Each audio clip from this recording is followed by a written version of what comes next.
പണയം വെച്ചു. ആമയും മുയലും ഫ്രണ്ട്സ് ആയിരുന്നു. അങ്ങനെ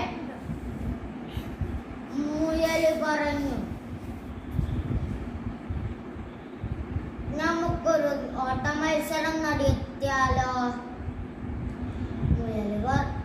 ആമ പറഞ്ഞു, അതിനെന്താ, ഓക്കെ. അങ്ങനെ മുയലും ആമയും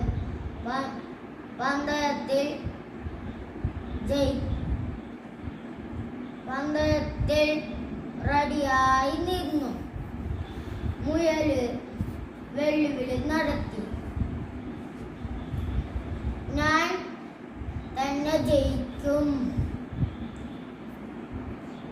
അപ്പൊ ആമ പറഞ്ഞു,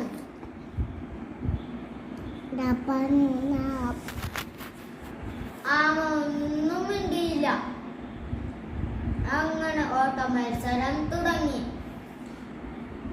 ആമ വെല്ലിച്ച നടന്നു, മുയൽ ഓടിപ്പോയി. അങ്ങനെ ആമക്ക് ഒരു ഐഡിയ വന്നു.